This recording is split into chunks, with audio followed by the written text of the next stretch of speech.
하나님 말씀 마태복음 4장입니다. 마태복음 4장 1절부터 11절까지 해야 되는데 3절까지만 합독합니다. 4장 1절, 2절, 3절 다 같이 합독합니다. 시작. 그때에 예수께서 성령에게 이끌려 마귀에게 시험을 받으려 광야로 가사 40일을 밤낮으로 금식하느니 줄이신지라. 시험하는 자가 예수께 나와 가로되 내가 만일 하나님의 아들이여든 명하여 이 돌들이 떡덩이가 되게 하라. 기도드립니다. 할렐루야. 영광 받으신 하나님, 성삼위 하나님께서 영광 받아 주시옵시고 여전히 대항하는 자에 대한 하나님의 그 긍휼하심을 나타내는 복된 시간대도 은혜 내려 주시옵소서. 감사드리옵고 예수님의 이름으로 기도드립니다. 아멘. 성경을 읽는 자, 본문을 통해서 인간의 이성이 이제 한계가 있다라는 것을 깨닫는 그런 본문으로 아마 이 본문을 받아들여야 될 것 같다 봅니다. 성경이 하나님의 말씀이요 또 성령님의 감동으로 기록되어졌다 하는 그 표현을 본문에서 찾아내고 이걸 받아들이는 그런 자세가 있어야 되겠다. 그런 자세로서 이 본문을 접근하고 또 해석하고 또 본인이 응용도 하고 뭐 이렇게 해야 될 것 같다. 인간 이성의 한계, 요걸 인정하는 성경의 여러 부분 중에서 한 부분으로 보자 이겁니다. 글을 읽을 수 있는 것, 이거는요 인간이 가진 능력입니다. 능력. 우리 인간에게, 모든 인간들에게 있는 글을, 문자를 보면서 읽을 수 있고, 이 문자를 통해서 어떤 길을 기록한 사람이나 안 그러면 상대방에 대한 거라든지 어떤 다른 사람들에 대한 이야기나 사물에 대한 여러 가지 이해들을 할 수 있다는 것은요, 이거는 인간의 능력이에요. 능력. 능력이요. 문자가 주어졌는데 이걸 문자가 되어서 자기를 형상화시키고 자기 걸로 만들면서 이미지 시켜가지고 또 다른 사람들이 말하고 또 이것을 하나 계속해서 문화, 행동 할 수 있는 이런 건요 능력입니다. 근데 그 문자를 읽을 수 있는 것도 능력이고 기록할 수 있는 것도 능력입니다. 문자를 쓴다는 것 자체는 능력입니다. 말하는 이 말 자체로 우리가 쓴다는 이것도 큰 인간의 언어를 사용한다는 큰 능력. 문자를 떼는 걸 읽는다. 능력. 기록한다. 능력입니다. 또 연결해 보면은 우리가 쓰고 있지 않는 언어, 일상적으로 들을 수 없는 언어를, 그런 문자들을 읽어내고, 소위 말하면 외국어죠. 외국어. 그 외국어를 읽어내고 쓰고 말할 수 있다는 건요 능력입니다. 이걸 인간이 가지고 있는 이 능력이라는 거죠. 하나님은 그런 능력을 우리에게 각 사람에게 주었다는 거예요. 모든 인간들에게 이 엄청난 능력을 지니고 있는 거죠. 하나님께서 주신 거예요. 만드신 분이 그렇게 능력을 발휘하도록 우리 모든 인간들은 그런 차별되어지는, 동물과 차별되어진 그 능력이 우리에게 있다. 우리 문자를 통해서 그런 고백이 되어야 될 것 같습니다. 오늘의 설교 내용, 지금 글도 남기고 동영상도 지금 남기고 있는데, 누군가 훗날에 이 자료들을 읽게 되고 보게 될 것은 저도 모르고 아무도 모르는 거예요. 그 훗날에 가는 게 내일도 될 수 있지만은 100년 후도 될 수 있고 500년 후도 될 수 있는 거예요. 올 수 없는 거예요. 예수님 오실 때까지는 이 자료가 남을지 사장될지는 모른다 말이에요. 그런데 어느 날인가 우리가 이 땅에 없는 동안에도 이 자료가 계속해서 읽혀질지 안 읽혀질지는 사실은 장담 못해요.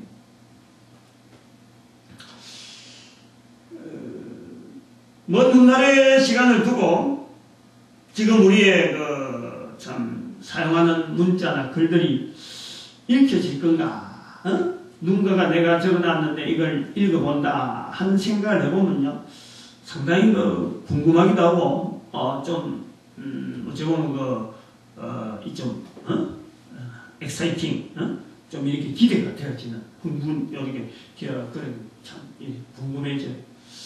한편으로는요, 한 500년 지난 다음에, 500년이라는 세월, 한 100년이라는 세월을 지난 다음에 누군가가 이 글을 읽는다. 또 누군가가 이 내가 말한 말을 들을 수 있다. 한번 생각해봐요. 과연 가능할까? 500년 지난 다음에 이런 말을 하고 있는데, 지금 동영상에 남아있는데, 또 이 문자로 되어 있는데, 이것을 읽으면서 그때 당시에 사람이 이렇게 말했다. 그걸 알아들은, 지금에 알아듣는 사람과 같은 수준으로서 지금 알리려고 말하는 사람의 이 내용을 알고 그때도 같이 알아들을 수 있겠느냐? 그러면 재밌잖아요. 생각해 볼 만한 그런 내용. 그런데 그때가 어떻게 될 것이다 하는 것은 잘 모르면은 우리가 500년 전으로 가보면 돼. 500년에 가본데 그때 사건을 내가 한경하면 앞으로 내가 500년 후에 있었던 일은 어떻게 될 거다. 이것도 비교가 되는 거죠. 그러면 그 가늠대가 된단 말이에요. 500년 후에 글이 누가 읽혀질 건가? 그것을 지금 우리가 가늠하려고 하면 500년 전에 있었던 자료들을 내가 지금 쉽게 읽느냐? 이제 그거 보면은 궁금했던 게 싹 사그라지는 거. 아하, 이거 읽을 사람 별로 없다. 이거 읽혀지겠느냐? 그래도 자료를 남겨놨습니다. 다시 말씀하면은 옛날에 500년 전의 사건은 그때는 문자가 일반 안 됐으니까 자료가 너무 희귀해서 너무 참 귀해서 내한테까지 올 여분이 없어서 내가 못 읽는다 하고 하더라도 500년 전의 자료들이 내한테 지금 많이 복사가 돼가지고 많이 막 옆으로 걷어들어도 내가 내 일상생활에서 그거 읽고 있을 만한 여유가 없는 거예요. 여유가 없죠. 지금 시간에, 지금 당장에 되어지는 일도 어마어마한데 500년 전에 기록된 그 기록물을 내가 읽어내겠다 할 만한 시간을 투자하는 내 시간이 없다는 거예요. 500년을 보낸 사람들하고 지금하고 그때는 어떤 기록이라든지 이런 것이 참 필요하고 많은 사람들 알려고 했는데 지금은 그것이 자료가 내한테 산더미같이 막 복사가 좀 되니까 돼갖고 온다 하더라도 내가 그거 제발 좀 그만둬라. 아무리 그 옛날 분석해도 내가 아무리 기해도 내가 가치 없다. 내한테는 별 의미가 없어. 그런 것을 우리가 볼 수 있는데 이 본문의 내용이 이제 접근하는 거예요. 본문의 내용은 2000년 전에 기록된 거예요. 2000년 전에. 지금의 500년의 내용도 우리가 자신이 없는데 2000년 전에 기록된 본문이라고 해요. 2000년 전에 기록됐고 더구나 본문에 대한 4장 1절에서 11절의 내용은 등장하는 인물이 1절에 보니까 예수께서 성령에 이끌려 마귀에게 시험을 받아 광야로 가는 거예요. 이런 현장이 지구가 존속하고 2000년 전에 되었던 사건 중에서 어디에 또 동일한 사건으로 이 지구상이 있느냐? 천지개벽 이래로, 천지창조 이래로 이래 단 이래 예수께서 성령에 이끌려 마귀에게 시험을 받은 이 사건은요, 더구나 그 광야로 가는 내용은 없습니다. 올 필요도 없고 두 번 있어야 될 필요도 없고 한 번 있는 사건이에요. 한 번 있는 사건. 이제 한 번 있는 사건이라고 하는 데서 아주 중요한 것도 되지만 이게 뭐냐, 거기에 등장하는 이 인격체가 전체가 다 사람이 아니라는 거예요. 사람이 살아가고 있는 환경인데도 불구하고 지구 위에서 일어나는 거예요. 그런데도 전체적으로 인격체들이 어떤 인격체를 만나서 어떤 일들이 일어나는데 그 사건 현장에서 되어지는 그 인격체는 사람이 아니라 전체가 신이야, 신. 신들의 모임을 통해서, 신들의 만남을 통해서 성경이 기록되어져서 이 글을 읽는 자들에게 요구하는 것, 이 내용을요, 지금 우리가 보고 있는 거예요. 본문에. 지금 시대에 우리가 읽을 수 있는 글자로 지금 기록이 되어 있습니다. 그렇다고 해서 이것이 내한테, 읽는 자에게 뭘 요구하는, 이러니까 이렇게 해라 라고 이제 요구를 하는 말씀인가? 그래서 요구한다고 해서 내가 할 수 있는 건가? 할 수 있다라고 하는 것에 대해서 내가 어떤 것에 여기 붙잡아야 되느냐? 성경에 기록되어 있으니까 모든 성경 말씀은 하나님의 감동으로 기록된 것으로서 교훈과 바르게함과 의로 교육하기에 유익하다는 그 말씀에 적용해봐도 내가 접근하기에는 너무나 지금 상황 자체가 시대도 멀어지지만은 오직 이례적인 사건이지만은 이 땅에서의 되어진 사건임에도 불구하고 읽는 인간들에게 어느 누구나 어느 시대나 이걸 접근하기에 동일한 환경을 만든다는 것은 불가능합니다. 그런데 성경이 기록되어 있다. 우리는 성경에서 예수님의 하신 사역들에 대한 기록들 많이 있습니다. 많이 읽고 많이 듣고 많은 설교를 통해서 우리가 지금 귀에 아주 못이 닦일 정도로 성경 펼치면 어디에 뭐가 있다 할 정도로 우리는 성경에 다 알고 있습니다. 축적이 되어 있다. 설교를 통해서 우리는 성경의 내용들이 축적되어 있는 땅 터뜨리면 그 내용은 잘 1, 2, 3, 4 어떻게 될 거다. 설교도 할 정도로 설교의 내용이 아주 지들어 있고 설교를 할 정도로 지금 우리가 훈련이 되어 있는 거예요. 그래서 우리는 설교라는 틀을 통해서 성경을 읽고 성경의 내용을 이해하는 그 구조가 우리 속에 딱 잡혀 있어요. 지금 자리 잡고 있다. 교회라고 하는 이 구조 속에는 설교를 통해서 성도들에게 성경 말씀을 어느 꾸준하게 이제 어떤 그 전달하는 통로가 돼가지고 이 성경 말씀이 우리에게 어느 정도 딱 이렇게 잡혀있는 틀을 딱 잡혀 있어요. 그래서 우리가 교회에 출석하고 그래서 신앙을 유지하려고 하는 그런 어떤 교회의 활동, 이런 내용에서요, 설교를 통해서 교회의 형태를 유지하려고 하는 이런 어떤 하나의 교회의 형태 유지에 설교라는 자리가요, 아주 굳건한 자리로 지금 자리 잡고 있는 거예요.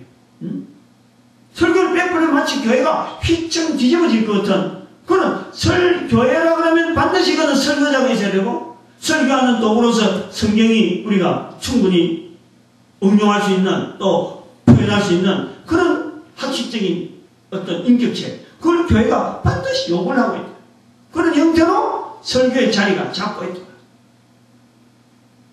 그래서 본문의 내용도 목회자가 교회에서 설교를 할 수 있는 성경의 많은 내용적인 일부를 이렇게 딱 받아들여가지고, 그것을 뽑아가지고, 그 성경에 설교하는 도구로서의 하나의 본문, 그로 택하는 그런 경향이 있다는 거예요. 많은 목회자들이 본문의 4절, 본문의 우리 마태복음 4장 1절에서 11절의 내용을 본문을 할 때에 설교 제목이 딱 정해져 있어요. 딱 그게 고정적으로. 마태복음 4장 1절에서 11절은 고정적인 설교 제목이 딱 나오는데, 다른 거는 뭐 여러 가지 상황 따라서 다를 수 있지만, 이 본문은요, 대체로 설교 제목이 딱 정해져 있는 거예요. 예수님이 반드시 나오고, 거기에서 시험이란 말입니다. 시험. 그 두 가지 딱 있는 거예요. 마귀에게 시험 당함, 이런 것도 있지만, 예수님의 시험 당하심, 예수님께서 피동적인 상태로서 마귀로부터의 시험을 당하는 그런 표현이 바로 이 본문입니다. 본문.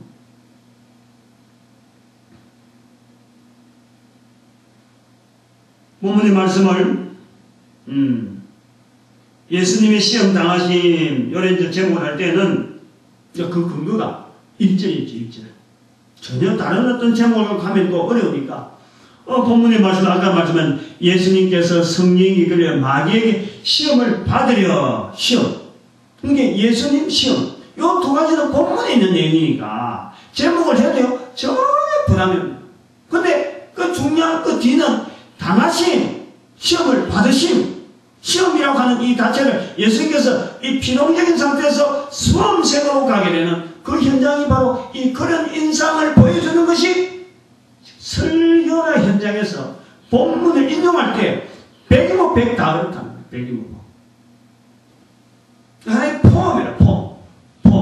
모양. 딱 이런 둥글고 삼각형 삼각, 사각형 사각형 하는 이런 폼처럼 딱 이 본문은 예수님의 시험 당하심 하는 것이 폼이라.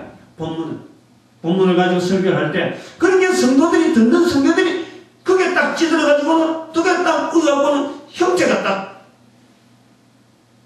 교회 다니는 사람은 이 본문을 들어갈 때 예수님이 마귀에게 시험 당하고 이게 다 그리고 우리도 이제는 죄에서 구원받을 수 있다 하는 이런 식으로 그냥 뭐 술술술 나오는 거예요. 본문은. 그래서 이 본문을 그냥 이건 예수님 당하심이야, 예수님 시험 당하심이고 본문 전체가 통으로 하나의 가진 도장 찍은 딱 도장 찍은 것처럼 더 이상 깊이 들어가지 않고 넘어가 버려요. 내 거로 만들 만한 내용이 하나도 없어요. 성도들의 것이 될 정도로 거로 하나도 없어. 그건 전부 예수님이 당하고 거기는 등장하는 성령님이나 예수님, 마귀는 인간이 아니기 때문에 거기서 우리가 접근할 내용이 하나도 없는 거예요. 단순히 설교 듣는 거로서 끝난다는 거예요. 그래서 교회는 설교하는 곳, 설교 듣는 곳 이렇게 변형돼 가지고 설교를 통해서 이 교회가 하나의 이 교회의 아주 중요한 어떤 구성물, 그런 구조로 자체로 이 지금 화되어 가는데 그게 보면은 신학의 그 행포라 보네. 신학의 행포.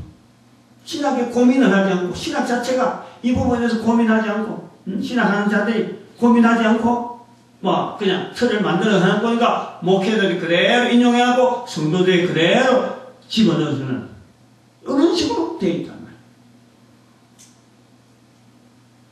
철없는 아이의 모습이 되어진 길들어지는 설교자, 목회자, 설교, 목회자 이런 그 하나의 딱 포함이 되는 부모님한테 그냥 뭐 완전히 매달리 가지고 주세요 하면 주는 그대로 막 그냥 어른애라 그러는 어른애, 마마보이 그런 것처럼 오늘 목회자들이 이 성경 앞에서는 아무런 어떤 대체를 내놓지 못하고 있어요. 그 배운 대로, 신학교에서 배운 대로 성도에게 그걸 전달하는 하나의 통로, 과정밖에 없습니다. 이 성경 본문을 해석하면 전에도 들어본 적이 없는 내용이 될 것 같아서 혹시 뭐 다른 사람 다 알고 있는데 또 그렇게 말한 사람이 전에 내가 많이 들어봤다. 근데 이제 혹시라도 한 명이라도 안 들어봤다. 그런 사람이 있을까 싶어서 한번 그 예화를 먼저 하나 들으려고 해요. 어떤 청년, 이 청년이 하는 일이라고는 도적질, 강도. 그게 뭐 생각은 늘 그밖에 없어. 직업은 강도, 직업은 도적. 하는 일은 강도지. 뭐 이런 거예요. 근데 이제 여자를 만났어. 어디서 만났을까? 몸을 파는 데서 만났어. 그래서 가정을 가지자. 어떻게 서로 간에 돼가지고 가정을 가졌는데 애를 낳았어요. 애를 출산했더만. 근데 애가 보니까 너무너무 귀엽고 너무너무 이뻐. 아들도. 너무너무 잘생긴 거야. 그런데 세월이 지나니까 이 아이들이 배우고 보고 들은 것이 뭐냐? 부모들이 하는 거예요. 부모들. 보는 게 그거밖에 없어. 그 어릴 때 그 이쁘고 잘생기고 늠름하던 그 토실토실하던 그 모습, 눈망울이 이랬던 그 눈망울이 어느 날인가는 눈꼬리가 싹 길어 찌그러지고 옆으로 째려보고 말하는 입에서 말이 거치는 말이 나오고 부모에게 대항하고 나중에는 지 마음대로 살아. 요것이 예화입니다. 요것이 하나의 예화인데 뭐 어느 정도 누구든지 추정을 할 수 있고 또 이것은 어쩌보면은 제가 한 2008년도에 우리 교회를 찾아왔던 한 여자분 또 그를 뒤쫓아오던 어떤 한 남자 그 내용을 가지고 좀 이렇게 각시가 되는 거예요. 이렇게 좀 표현이 되는 예화가 그렇다. 근데 대체가 뭐 그것이 듣는 사람이나 말하는 사람도 그런 거 정도는 뭐 예화 될 거 있나 그건 일상적인 건데 다 하는 거예요. 근데 여기다가 본문을 넣는다는 거예요. 그래서 이 예화를 사용할 때는 예화는 항상 주관적이고 또 그때그때 상황에 따라 다르기 때문에 예화를 사용할 때 어떤 위치에서 사용했느냐 어떻게 해석하느냐 어떻게 적용할 거냐 그래서 이게 차이가 있단 말이에요. 여기서의 제가 드리는 예화는 교회의 위치가 한번 생각해요. 교회 위치. 교회 위치. 잘못된 것을 지적할 능력이 교회가 없다는 거예요. 다른 사람 볼 때는 잘못했는데 잘못된 길을 가고 있는데 늘 생각하는 게 행동하는 게 그래 되니까 잘못된 것을 지적할 만한 능력이 없어요. 본인이 그 삶의 속에 들어있으니까. 교회를 인도하는 목회자에게 잘못하고 있다라고 목회자에게 잘못하고 있다라고 말할 수 있는 사람이 없어요. 잘못된 길을 지적받고 돌이키는 인도자, 지도자가 없는 거예요. 그래서 그 예화를 열라고 지금 이런 환경, 실제적인 있는 사건이지만 조금 다르게 또 일반적인 사건으로 이렇게 설명을 해서 예화를 드립니다. 본문에 있는 4장, 마태복음 4장 1절에서 11절의 내용은 교회가 강단에서 청중을 향하여 설교하기 위해서 인용되어져 좀 말하면 설교하기 위한 하나의 제목으로서 인용하는 성경의 범위라고 하면 여기서 제외를 시켜야 돼. 차별을 시켜야 된다. 그런 자세가 필요합니다. 이 본문은 그런 자세가 필요합니다. 어떤 때는 이런 내용을 할 때는 말이야. 이게 설교니까 필요합니다 하고 좀 공손하게 하지만 필요해. 명령이래. 명령. 그렇게 해. 이 설교를 듣는 많은 이제 여러 사람이 있는데 목회자가 있다면요. 명령으로 들어야 돼. 명령으로. 반드시 이거는요. 분리시켜야 돼. 반드시.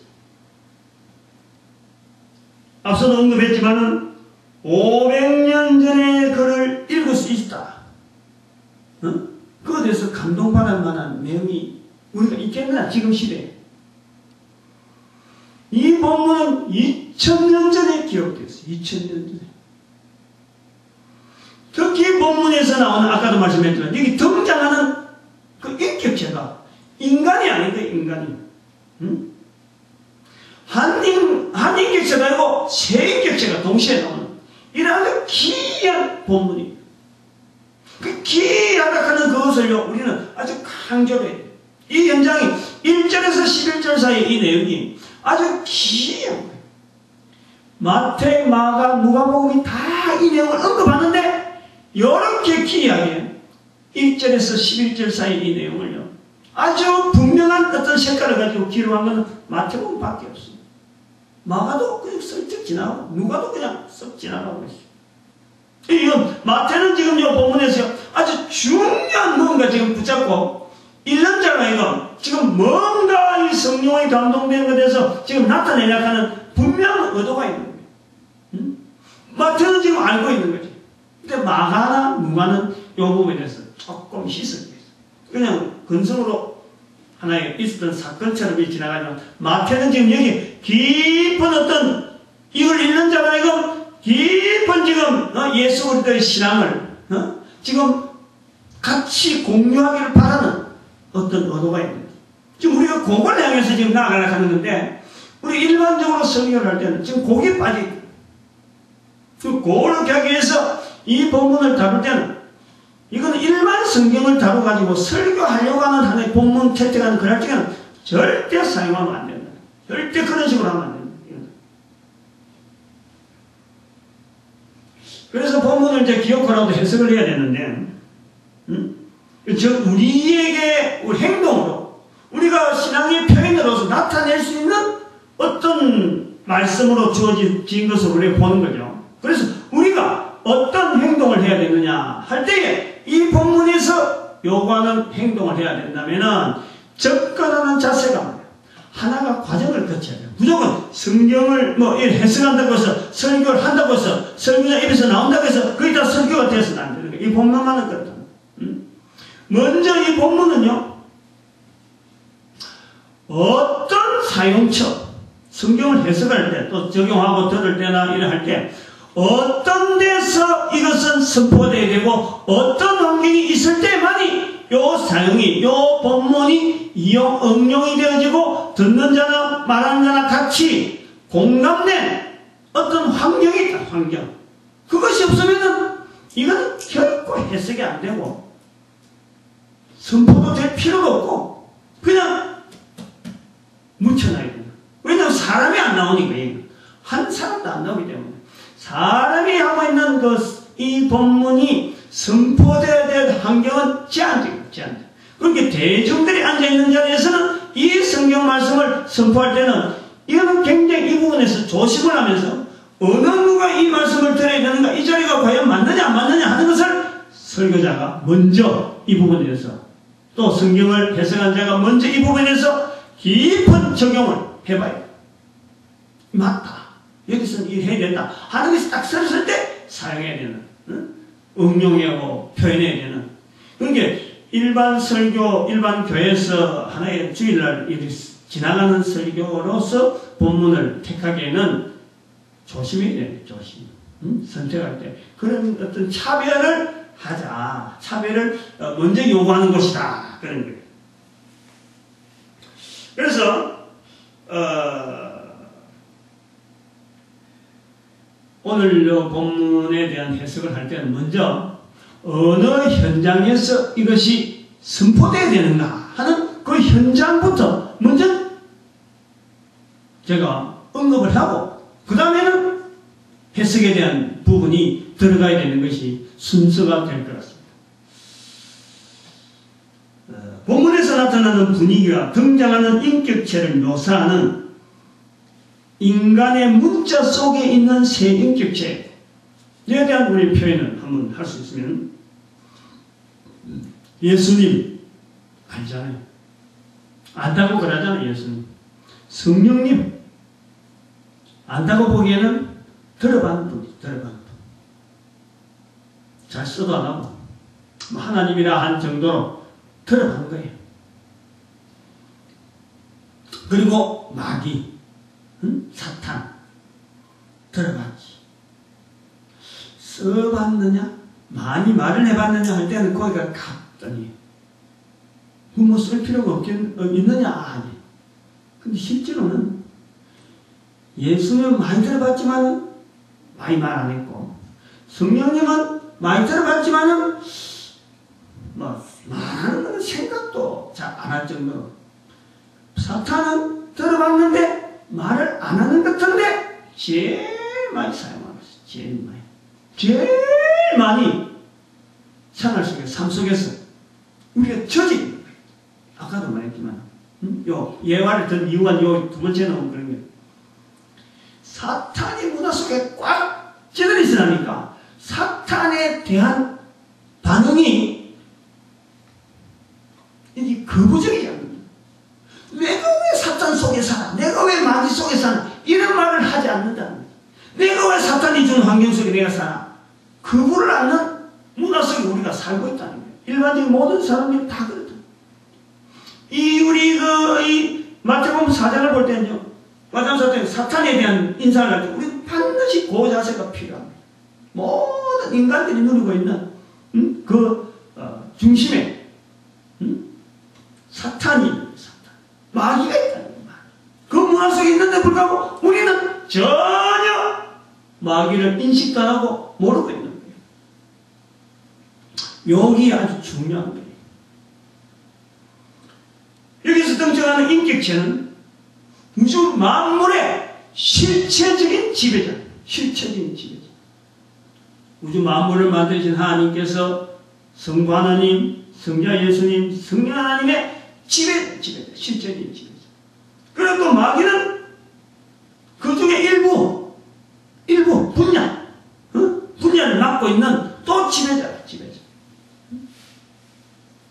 그리고 이 지배는요, 우주 만물의 존재의 목적도 그렇지만, 이 모든 것이 바로 인간 존재와 관계가 있는 거예요, 관계가. 인간 존재, 사람이 살아가는 삶의 환경하고 직접적인 관계가 있는 거예요. 근데 그 인간들은 아무도 이들에 대한 인정을 하지 않는 인간들. 그런데 실제로 지배되고 있는 것은 마귀에서 지배되고 있다. 또는 어떤 개론적인 부분을 우리가 정리를 하고 있다. 인간과의 분명히 관계성을 가지고 있는 인격체. 그러나 인간들은 아무도 누구도 이분이 누구다 이렇게 잘라서 대화를 할 만한 구분해낼 수 있는 능력은 아무도 없는 인간의 상태. 그리고 실질적으로 인간이 지배당하고 있는 것은 마귀에서 지배당하고 있음에도 불구하고 마귀는 그것에 절대 내가 지배한다라고 하지 않는 그런 상태. 그러면서 그 마귀의 지배 범위를 넘어 있는 우주 만물의 모든 것을 선하게 인도하여 주시는, 마귀와의 반대 방향으로 인도하시는, 그런 선하게 인도하시는 바로 하나님의 그 놀라운 섭리를 지니신 그 주권자가 지금 딱 맞닥뜨리고 있다. 그러니까 이것이 이 마태복음 4장에 있는 이런 표현은 아마 참 한 인격체에서 설명을 하려고 해도 막 방대할 거고, 이 세 인격체가 지금 동시에 지금 나타나고 있는 이런 사건에 대한 이 설명은요, 이게 어마어마한 분량의 사상, 어떤 사고력이나 어떤 여러 가지, 지금 호칭만 하더라도 그래요. 저도 지금 조심조심 하는 게 뭐냐니까, 성부 하나님이 나오시고, 성령 예수님이 나오고, 성자 예수님이 나오고, 이 세 분이 삼위일체 하나님이 나오면 극존칭을 써가지고 계속 이야기를 할 건데, 그게 지금 인격체는 사람이 아닌 세 인격체인데, 그게 마귀가 하나 탁 끼가 있으니까, 이게 극존칭도 못 쓰고 세 인격체를 동시에 이야기할 때 그런 거예요. 나도 좀 조심이 되는 거예요. 굉장한 조심스러운 표현으로서 우리는 지금 이 본문을 봐요. 본문이 어떤 곳에 사용되어지는 건가? 본문이 어떤 곳에 사용되어지나 하는 것을 알아보려 할 때 우리는 어문점을 이야기해야 돼요. 본문을 통해서 일단은 우리가 접근할 수 있는 사고력을 가지고 우리가 접근할 수 있는 이 본문이 도대체 어느 인격, 어느 환경에 하라고 이 주어졌을까 하는 것을 할 때요, 세 가지에 대한 질문을 우리가 하고 들어가야 돼요. 세 가지에 대한. 첫 번째는 일반적으로 우리 이 말씀을 듣는 자들이 대부분이 예수님을 구세주로 인정하는 무리들 속에서 이 말씀이 들려집니다. 이 본문을 펼친다. 이 본문에 대해서 우리가 접근해 보겠다. 뭔가 알아보겠다라고 할 때는 반드시 예수님은 우주 만물의 주관자가 되시는 하나님이시면서 인간을 구원하러 오신 구세주로 오신 거예요. 구세주. 그 구세주로 오셨는데, 그 구세주께서 구세주 되어지는 관문으로서 지금 여기에 마귀에게 시험을 받으러 왔는 건가? 여기 질문이에요. 요 질문에 우리가 넘어가야 돼. 이 질문에서 헤매버리면 아무것도 안 됩니다. 예수님께서 구세주 되기에는 뭔가 하나의 필요한 과정이 있어서 지금 마귀 앞에 나와서 시험을 받으러 왔다. 시험을 받으러 광야로 가서 이렇게 보면요, 성경이 완전히 엉터리가 됐거든요. 왜냐하면 마태복음 1장 거기서 벌써 예수를 하라, 저희 죄에서 구원할 자이심이라 그것이 바로 선포됐고, 누가복음에도 2장에서도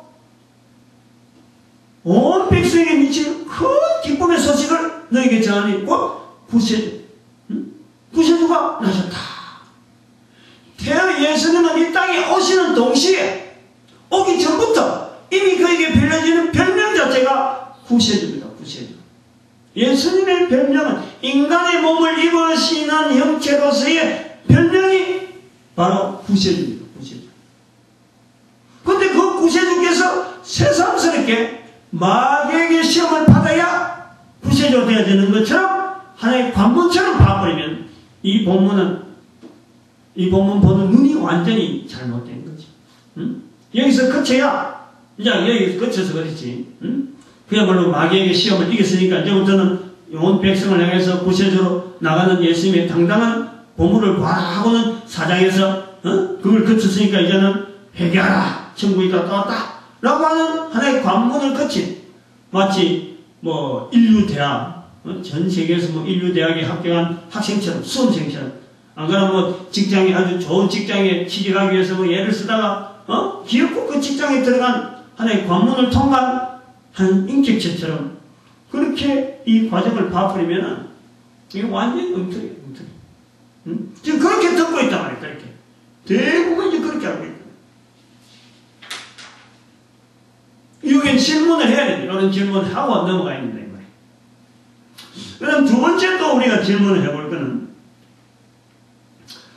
1절에서 예수님께서 성령에게 이끌려서 마귀에게 시험을 받으러 광야로 가시는 거라고 되어 있는데 1절에 11절에 가보면은 11절 마치는데 1절에 11절에 11절에 가보면은 마귀는 떠나고 이에 마귀는 떠나고 천사들이 나와서 수종들더라. 1절과 11절 사이에 있는 것이 오늘 이 본문 전체인데 성령이 끌려 마귀에게 시험을 받으러 가는 거하고 마귀에게 시험을 받아서 시험 받았다 하는 시험을 받으러 가사 광야에 갔는데 그 나중에 11절에 나오는데 흩어지는데 서로 각자 흩어지는데 달라진 내용이 있느냐? 달라진 내용이 있느냐? 시험을 받으라는 게 어쩌다는 거예요? 그럼? 예수님이 달라졌다는 거예요. 마귀가 달라졌다는 거예요. 달라진 내용이 없어. 마귀에게 시험을 받아갔는데 거기서 마귀가 어떻게 변화가 됐다든지 마귀가 어떻게 달라졌다든지 이 시험 받는 과정을 통해서 뭔가 이 목적이 있다는 거예요. 시험을 받으러 갔으면은 성령님의 기능이 성령님도 같이 했는데 그럼 성령님이 거기서 어떤 일을 했지? 그래서 어떤 일을 했기 때문에 성령님이 같이 갔으니까 마귀가 어떻게 달라졌다? 안 그러면 시험을 받고 난 뒤 예수님께서 어떻게 달라졌다? 요런 짓을 되는데 예수님, 성령님 참석한 이 어떤 시험장이라고 하는 이 표현에서 마귀와의 그 시험장에서의 각각의 인격체가 달라진 부분이 없다는 거예요. 달라진 부분이 없다는 거예요. 한 일이 없다는 거예요. 뭐든지 했는지, 뭘 했는지, 달라진 게 뭔지, 그런 내용이 없어요. 그래, 우리가 잘못하면요. 예수님께서 오늘 3절에도 질문당합니다만, 이 떡덩이가 되어 돌덩이 해서, 이겨라. 그래서 말씀을 인용해서 이겼다. 이 말씀의 어떤 성리처럼 이렇게 나와버립니다. 참 곤란해버립니다. 이 부분에서, 답이 없는 거예요. 다시 말하면, 처음 들어가고 나오고의 부분에서 들어가는 것과 나오는 것 사이에서의 이 어떤 과정이라는 게 있으면은, 어떤 시험이라고 하는 말이에요. 우리가 시험이라고 했을 때, 어떤 영향 준다는 거, 시험을 통해서 상대가 어떤 영향을 줬다. 내가 어떤 영향을 받았다. 그 어떤 끝이 나와야 돼요. 응? 들어가면서 나오는 게 똑같아 버리면, 이게 뭔가 이상한 거예요. 표현상의 문제라는 거지, 결국은. 즉, 다시 말씀하면 여기서 시험을 받으러 가사 하는 이 표현은 마귀에게 시험을 받으러 광야로 들어가서 하는 이 표현은 우리가 사고하는 표현은 훨씬 뛰어넘는 다른 표현이에요. 다른 표현. 응?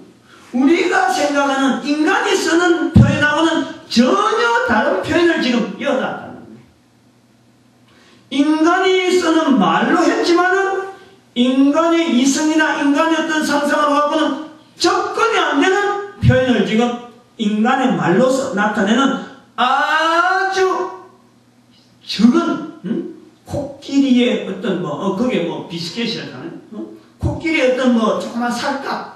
그 정도밖에 해가지고 지금 코끼리를 표현하는 거하고 똑같다는 거예요.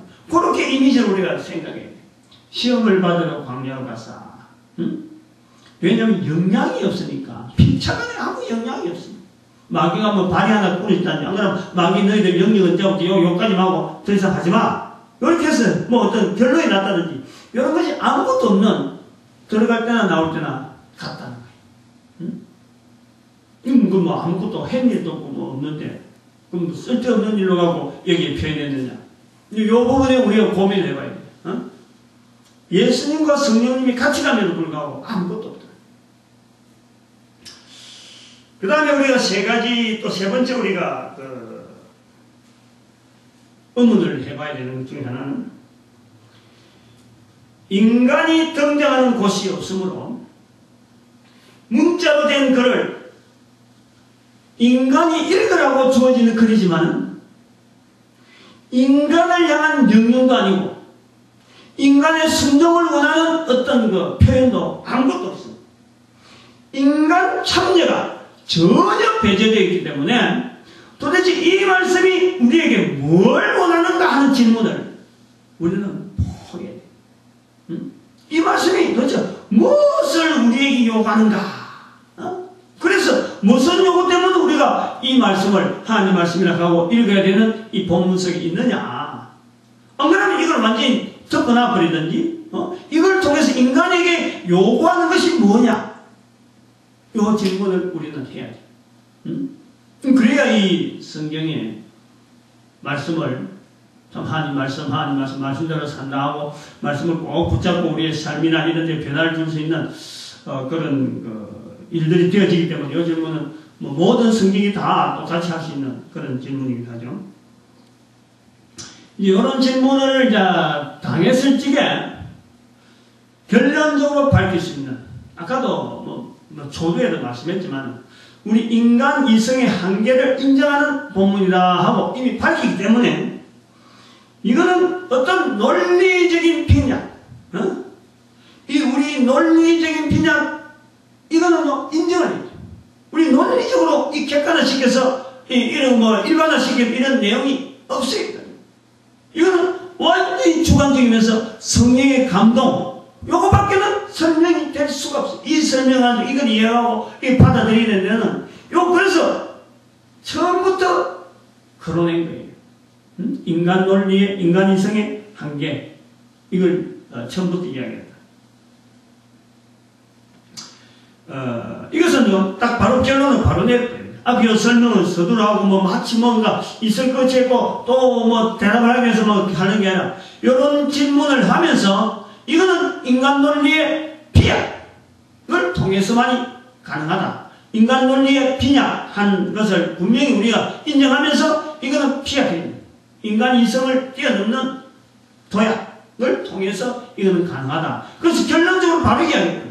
성령의 감동으로 되어지는 표현으로서 할 수 있는 오늘 본문을 통해서 제가 지금 할 수 있는 내용의 하나의 이 현장은 어떤 현장에 대해서 설명되어야 된다. 어떤 현장에 선포되어야 된다 할 때에 그 현장은 어떤 현장이냐 하면 인간 영혼권 인간 영혼권이 선포되는 전도 현장에만이 이것이 적용되어지고 그것만이 그런 환경이 되어지고 그런 곳에서만이 이것은 듣는 자나 듣는 자나 똑같이 이 말씀 속에서 우리가 하나님 말씀으로 받아들이는 그 모든 행동이나 삶에 적용되어질 점을 우리는 찾는 거예요.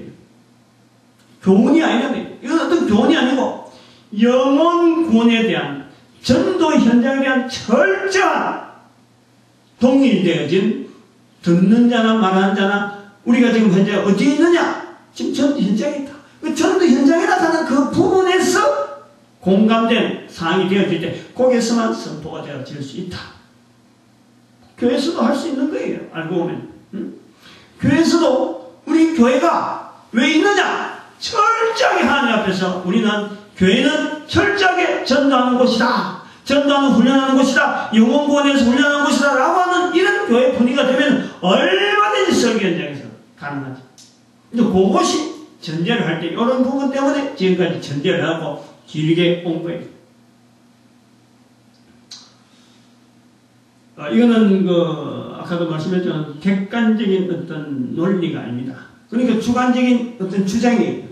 그러니까 다른 사람들이 이 본문은 나는 그렇게 안 본다라고 놓을 수 있는 얼마든지 개연성은 있어요. 인정을 합니다. 그러나 한편은 본문에 등장하는 생객체와 같이 말할 수 있는 현장은요, 전도 현장 외에는 결코 있을 수가 없어요. 주관적인 주장이기도 하지만은 등장하는 인물에 대한 이 현장은, 이 대한 어떤 적용 현장은요, 전도 현장 밖에는 볼 수 없는 거예요. 전도 현장만이 가능하다. 그렇게 봅니다. 이제는 본문의 내용이 선포되어야 될 성도의 삶의 현장에서 전도 현장을 할 때에 본문을 이제 해석해보는 이제 시간을 한번 해보는 거죠. 4가지 정도를 가지고 한번 접근을 해보려고 해요.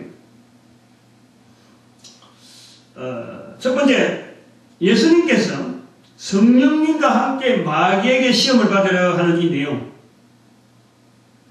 이제 중요한 단서 하나를 찾는 거죠. 4가지라고 했지만, 요 하나가 딱 잡혀야 다음에 둘, 셋, 넷. 다른 사람 뭐 5, 6 할 수도 있고, 자꾸 할 수 있는데, 요 하나가 중요한 겁니다. 마귀에게 시험을 받으러 가사 하는 이 표현에서,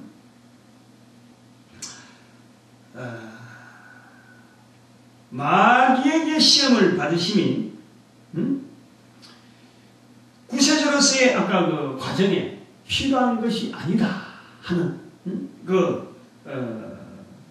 그래서 마귀의 시험을 받아야 여기서 합격해야만이 이제 구세주로 간다 아니다 여기서 합격이 필수 조건이다 이런 내용이 아니라는 것을 이제 지금 첫 번째 관문으로서 답이 되어지는 거예요. 오늘 이 본문 자체가요, 예수님이 마귀에게 시험을 받으려 하는 이 표현 자체를 우리는 복음의 첫 번째 메시지를 받아야 돼요. 첫 번째 복음 메시지. 즉, 예수님이 마귀에게 시험을 받으려 광야에 나가면 예수님의 인간됨의 약점을 엿보고 있는 사탄에게 스스로 더욱더 약한 모습으로 보이는 인간의 모습을 통해서 인간 세상에 절대 그 정체를 드러내지 않던 그 마귀의 정체를 사람들에게 드러내게 만드는데 지금 이 현장이 쓰임받는다는 거예요. 예수님의 낮아지심.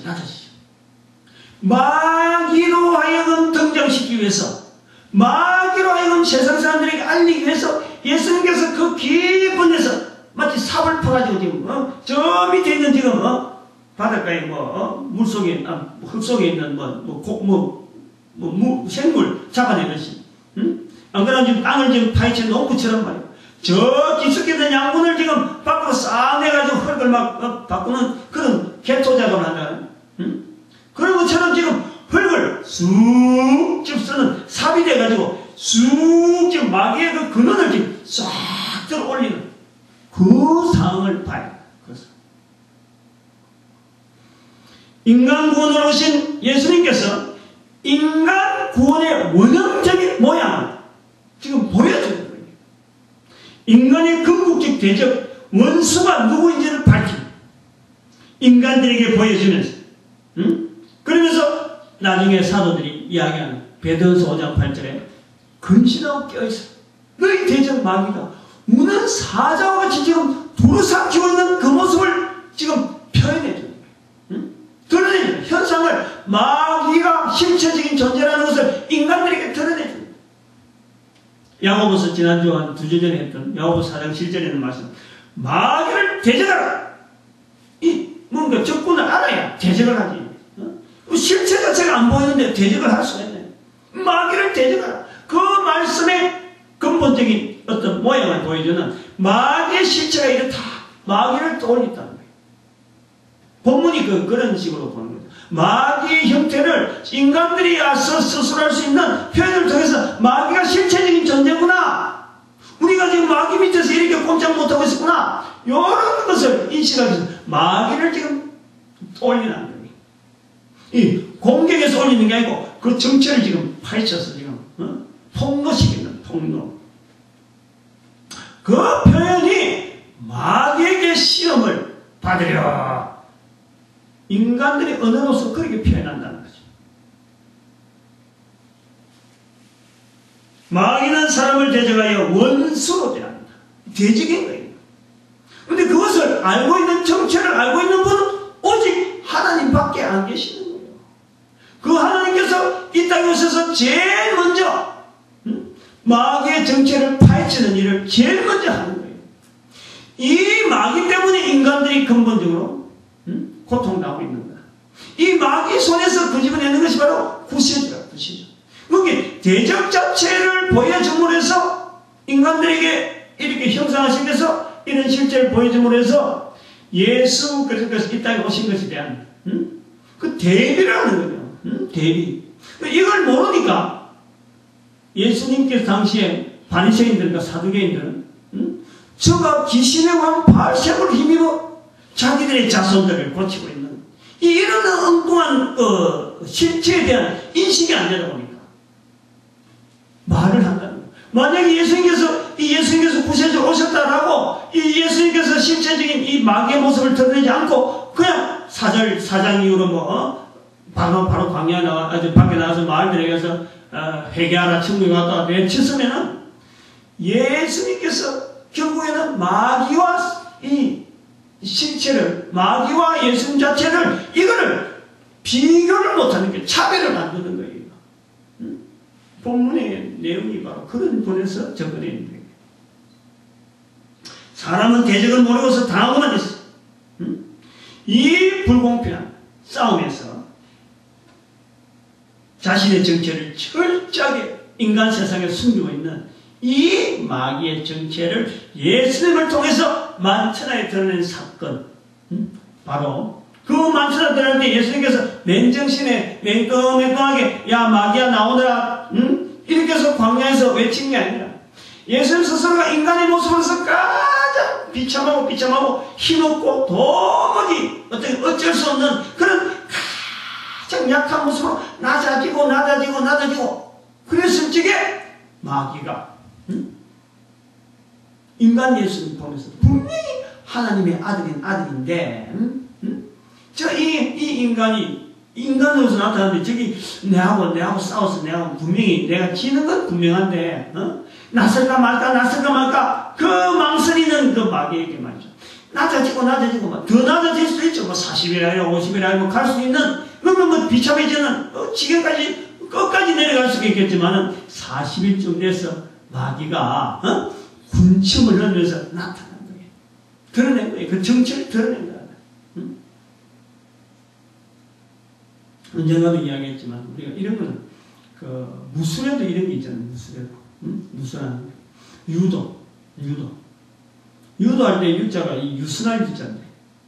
근데 저도 참 친구들이 고등학교 때 친구가 유도한다 그래서 유도가 힘 없어도 된다. 상대방이 힘 센 그거 말이야. 힘 약해야 된다. 내 몸이 약하니까. 그럼 나도 유도해가지고 내 몸을 보호할 수 있는 한번 그 운동을 하나 만들어볼까 하다가 내가 갔어요. 도복 가지고. 근데 강하지 않는 아주 약하고 좀 부드러운 줄 알았어. 좀 얼마나 힘든지 몰라요. 얼마나 힘든지 몰라요. 그러니까 그런 힘드는데 소위 제일 먼저 배우는 게 낙법이다. 낙법. 소위 말하면 너한테 넘어지는 것도 배우는 거예요. 내가 지는 것도 배우는 거예요. 근데 낙법 배우는데요. 아이고 얼마나 힘든지 몰라요. 그걸 갖고 이렇게 움직이려고 해봐야 얼마나. 그런데 이름이 유도는 그것을 상대방이 강한 걸 통해서 강한 힘을 통해서 내 약한 부분의 하나의 기둥이 돼서 넘어뜨리는 거예요. 넘어뜨리는 거예요. 그런 기술을 자꾸 익힌다. 배울 때 되게 힘들어요. 어려워요. 예수님의 모습은 그런 모습. 지금. 사탄 마귀 그 엄청난 존재, 안 노력하는 존재. 절대 안 놓을, 절대. 어떤 끊어도 놓을 수가 없는 그 존재를 끄집어내는데 말이야. 예수님은 지금 안간힘을 쓰는 거예요. 안간힘을. 인간의 몸을 오셔가지고 실체를 예수님은 알고 계시기 때문에 예수님은 최대한으로 나올 수 있는 시기까지 기다리고 상대방이 요거자 틀림없이 마이가 이거 틀림없다 요 정도는 먼저 틀림없이 이기겠다 할 때 그때를 될 때까지 예수님은 계속해서 낮아지는 모습이 40일을 줄이신지라. 40일 줄이라고 영화 같은 거 보면 예수님이 늠름하게 마귀 너 말이야 하면서 고함지는 거 우리 전부 다 그 잘못된 동영상이에요. 찌그러지고 쪼그러지고 비참하고 보잘것없고 예수님이 이제 마귀가 말이야 예수님 그래 고통할 때 한마디만 옆에 살짝만 하면 그냥 아담처럼 그래 하면서 막 마귀 말을 다 듣고 막 달아들거든. 그런 분명한 작전이 딱 이래 구상이 마귀로 하여금 구상에 있는 모든 것을 다 들어설 설정에 마귀가 싹 들어오는 거예요. 그 현상을 바라는 거죠. 그 현상을. 즉 마귀의 정체를 드러내게 한 현장. 이렇게 우리는 이 제목을요 바꿔야 돼요. 마귀의 정체를 드러낸 현장. 4장, 마태복음 4장 1절에서 11절은 바로 그 내용을 우리가 봐야 돼요. 그 다음 두 번째, 예수님과 성령님께서 마귀의 시험 현장을 내려가시면 그 낮아지심인데, 이 인간 구원의 그 전도 현장, 이것은요, 인간들 하여금 마귀의 공격에서 구원되어지는 것, 이것은 예수 그리스도 이름을 사람 앞에서 부르는 건데, 여기서 우리는 잘 생각해야 돼요. 왜 예수님만 가지 아니하시고 성령님의 인도로 하고 갔었을까? 이 부분. 물론 그 마귀의 시험 과정에서도 그 예수님의 그 통해서 나타나는 그 음성은 사실은 나중에 토면합니다만 성령의 음성으로 우리가 볼 수 있어요. 그러나 또 한편으로 사역으로 볼 때 예수님은 온 인류의 구세주로서 이 땅에 오셔가지고 사람들마다 예수 이름 부르자 누구든지 주의 이름을 부르자는 구원을 얻으리라. 예수 이름을 부르시도록 불러서 구원받을 수 있도록 되어 있는데 성령님은 뭐냐? 왜 가셨느냐? 바로 여기는요. 성령님도 함께 성령과 함께 지금 마귀에게 지금 고통당하고 있는 거예요. 마귀에서 고통당하는데 그것은 뭐냐니까 예수 그리스도께서는 이 땅에서 육으로 입는 그 몸으로 끝납니다. 근데 그 일을 누가 예수 이름을 부르게 될 건가? 누가 예수 이름을 통해서 구원받도록 그 일을 이루어 가시느냐? 성령님께서 사람들하고 예수 이름 부르도록 강화, 감동, 성령하여 주시는 실체적인 존재입니다.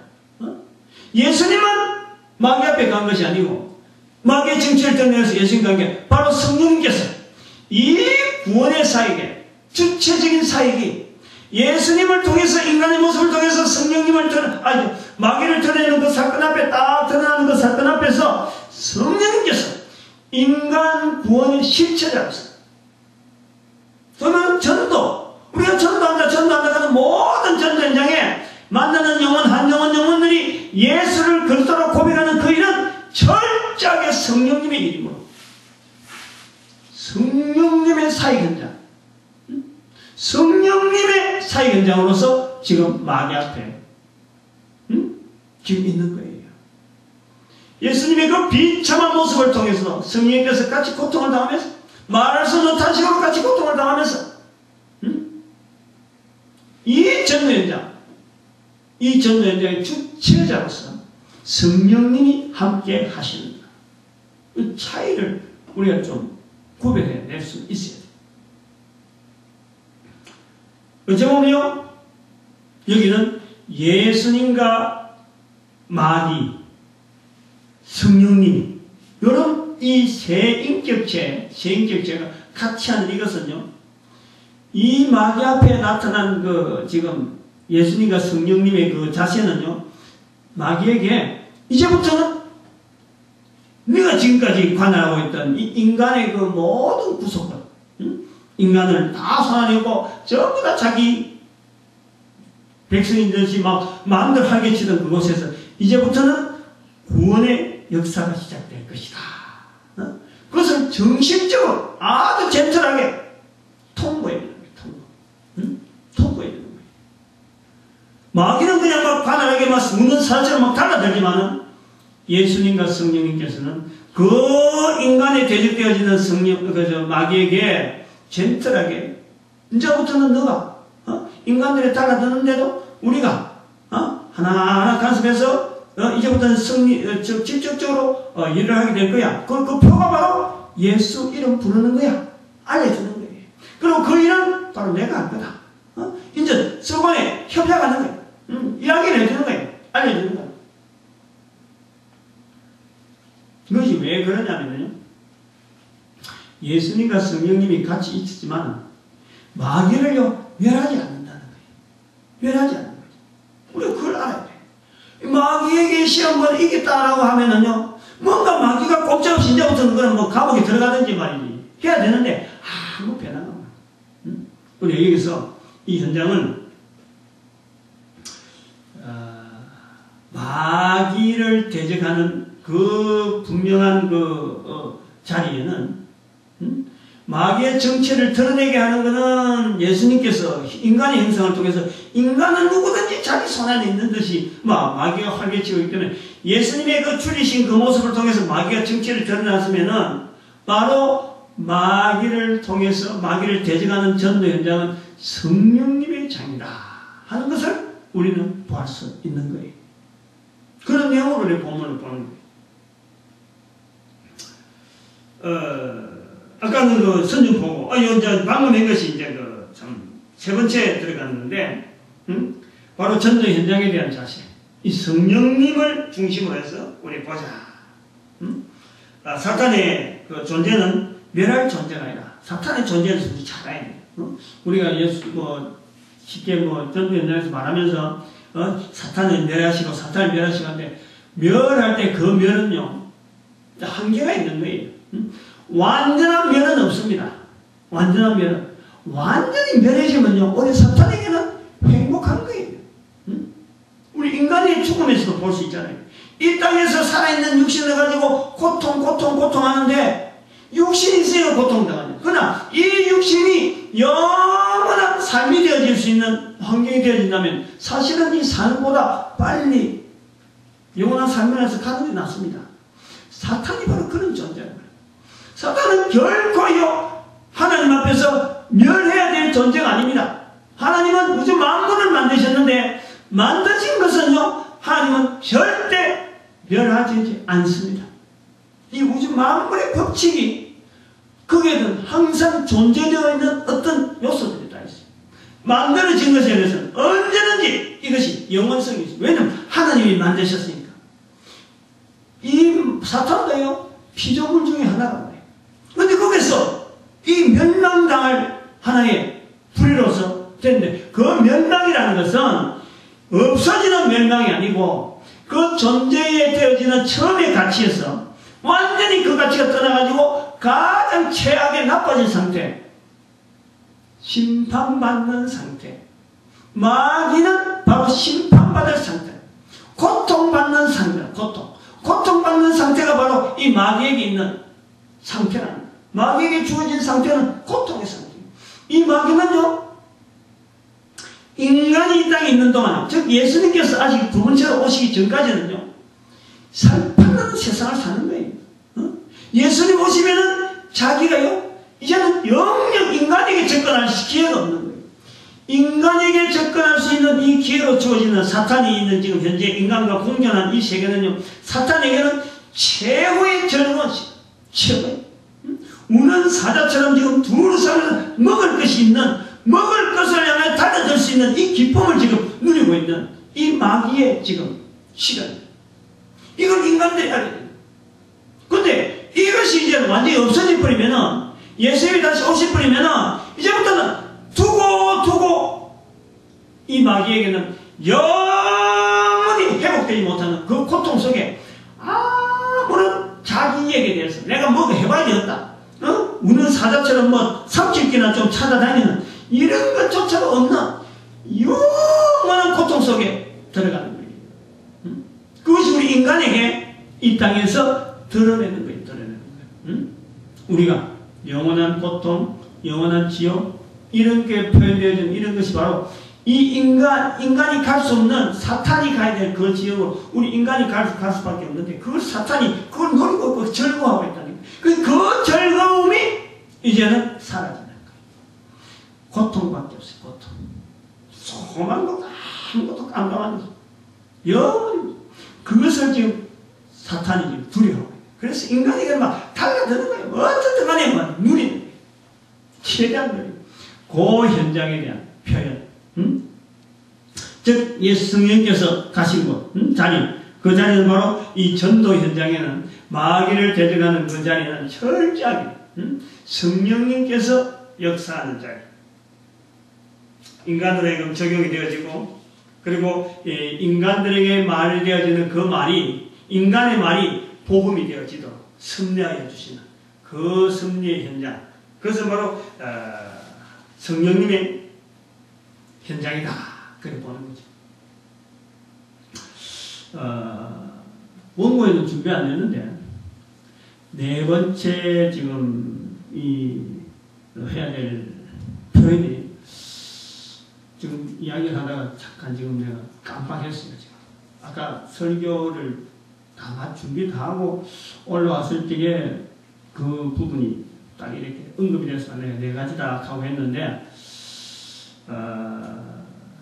지금 여기 정거를 하자면 앞에 거 지금 너무 지금 정리하다 보니까 이게 좀 지금 그래요. 근데 이 네 가지의 마귀의 그 어떤 마귀의 어떤 상태 그거하고 좀 관계가 있는 것 같은데 분명히 구상이 돼 있다가 지금 지금 뭐 기억에서 완전히 끝나버렸어요. 그래서 이거는 아마 지금 이 시간에 선포되어야 될 말이 아닌 것 같아요. 일단 요 나중에 원고를 다시 정리해가지고 나중에 또 이렇게 날 거예요. 아까 처음에는 이게 꼭 말씀해야 되는가 싶어서 했는데 앞에 부분을 너무 뭐 강하게 이야기하다 보니까 이게 쑥 들어갔는데 네 가지가 있어요. 하나 더 있는데 다른 사람 뭐 5가지, 6가지 계속 찾아주길 바랍니다. 일단은 4가지를 있는데 오늘은 3가지밖에 설명을 못하겠어요. 우선 오늘 지금까지 한 것 중에서 본문에서 예수님이 40일 주이신다 그래서 이 40일 금식하느라고 이름을 특히 또 뭐 금식 기도, 기도 이러한 자들 이 본문을 오해하고 오해하는 겁니다. 분명히 이런 행동은 해서는 안 되죠. 우리 인간들이 40일 금식이라고 예수님께서 40일 금식한 것은 결코 아닌 거예요. 40일 주이신 게 결코 아닙니다. 그거 잘 알아야 돼요. 그래서 인간들이 40일 금식기도 해가지고요. 좋아진 이유가 없습니다. 좋아질 수가 없습니다. 인간은요. 먹어야 사는 거예요. 예수님이 40일 금식하는 것은 철저하게 마귀의 정체를 드러내기 위한 현장을 인간들에게 보여주기 위한 인간 예수에서의 그 모습이었는데 우리는 예수님이 40일 금식한다니까 우리 인간들의 그 본연의 그 먹어야 되는 그걸 말이에요. 금하고 하면은 마귀가 좋아합니다. 오히려. 마귀가 좋아해요. 끝이 안 좋습니다. 40일 금식한 사람들요. 다 끝이 안 좋다고 되어 있어요. 절대 말이죠. 우리 인간은 40일 금식할 필요가 없어요. 예수님이 이미 40일 금식해서 마귀의 그 역사를 다 끝. 만약에 마귀가 그때도 안 나왔으면 예수님이 계속해서 금식하고 계실 거예요. 즉 마귀의 정체가 드러날 때까지 예수님은 금식하시는 줄이시는 그걸 알아야 돼요. 괜히 40일 껐다 해서 뭐 내가 40일 한번 해보지 않고 한 번 해보고 두 번 해보고 아무것도 없어요. 잘못하면요 마귀에게 겹쳐서 오히려 약한 육신 잘 되었다 싶어서 자기 혼자서 다 하는 거예요. 그러면서 내가 그리스도라 하고 막 오히려 40일 금식 내가 했는데 이런 역사가 있더라 하면서 역사 자랑하면서 마귀의 역사를 막 퍼뜨리죠. 확률이 높습니다. 내가 뭐 누군 거 조사를 안 해서 내가 뭐 말을 못하는데 확률이 높다는 거예요. 성령이 역사하는 현장은 전도 현장이죠. 오히려 40일을 금식하면서 계속해서 예수 이름으로 복음을 전했으면 또 다르죠. 그것도 그렇게 하면 해볼 만이에요. 40일 금식하면서 하면 되고, 이 사람도 만나서 선포하고 저 사람도 와서 내가 고통을 해봐야 되고 하면은 성령이 역사하시면 그런 것이 가능하다면 한번 해보시라.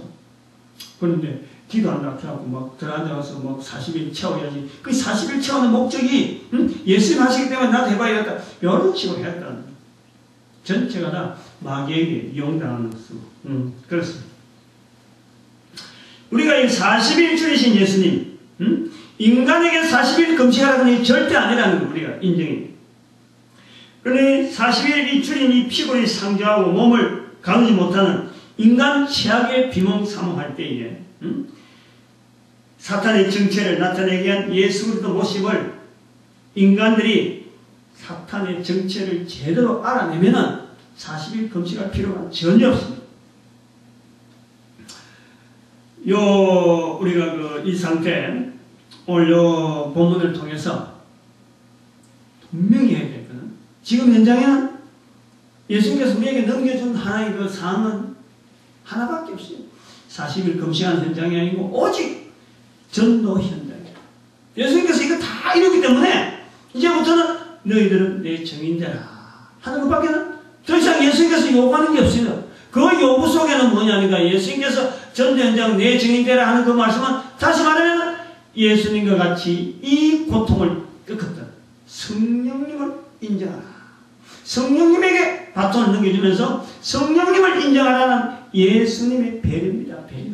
그걸 통해서 우리는 철저하게 우리는 지금 시대는 성령님을 통해서 예수님을 인정하는 이 우리 환경 그러면서 우리를 대적하는 그 분명한 실체 사탄은 대적하는 자리가 결국에는 성령의 인도함을 받는 우리 한 사람 한 사람의 전도 현장이 바로 사탄을 대적하는 이런 현장인 줄 알고 사탄에게 시험받는 예수님의 모습은 사탄의 정체를 드러내기 위한 성경의 표현인 것으로 우리가 국판시키고 절대 예수님이 시험당했다.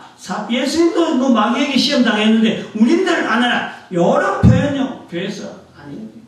그거 예수님이라서 안 잡고 함부로 했다는 큰일 납니다. 그런 말 했다. 오히려 예수님은 시험당하면서 사탄의 정체를 드러냈다. 시험당함이라는 이런 표현을 통해서 사탄의 정체를 드러냈다. 그럼 우리는 당연히 이미 드러난 사탄을 대해서 우리는 대적해야 돼요. 그 일밖에 없는 거예요. 그것이 바로 누구에게 주어졌냐? 전도 현장. 성도에게 전도 현장을 통해서 성령님을 인정하는. 그래서 고린도전서에 나오는 사도 바울이 전도를 많이 해보니까 그것이 드러나는 거예요. 성령을 아니하고는 누구든지 예수를 주라 할 수 없다. 딱 모습을 받는 거예요. 이런 내용이 마태복음에 강한 어떤 그 의도적인 마태가 할 수 있는 최선의 지식과 모든 경험을 다해서 지금 표현하고 있는 본문이 마태복음 4장 1절에서 11절에 나오는 예수님의 하시는 사역을 통해서 마귀의 정체를 드러낸 이 놀라운 감격을 마태는 지금 간단하면서 지금 이런 고백을 성령님을 통해서 많은 자들이 고백할 수 있기를 바라고 있는 거예요. 그리고 또 저희들 같은 삶을 통해서 한 시대에 이런 표현이 한번 정리가 되게 만들고 또 이런 시대가 어느 정도 가다가 또 사람들이 안 읽혀진다 싶으면 또 누군가 또 있을 거예요. 또 다음 시대 또 그분을 통해서 그 시대에 맞도록 이 본문 말씀을 통해서 예수 그리스도께서 전도하는 이 전도 현장에 예수 그리스도 이름으로 전도되어진 이 전도 현장에 성령님이 주체가 되어지는 이 자리를 유지시키려 하는 성령님의 그 역사심이 계속되어질 거예요. 그러니까 오늘 우리 시대는 이 말씀을 듣는 자들이 전부 다가 지금 성령님을 통한 전도 현장 이 누리는 하나의 지금 시대의 우리 주체들 그리고 지금 시대에 막 활개치고 있는 마귀를 대적할 수 있는 아주 중요한 멤버가 되어질 줄 믿습니다. 이런 소리 듣는 모든 사람들이 바로 이 소리들은 근거가 되어서 천국에서 상 받는 자리를 다 누리길 바랍니다. 기도드립니다.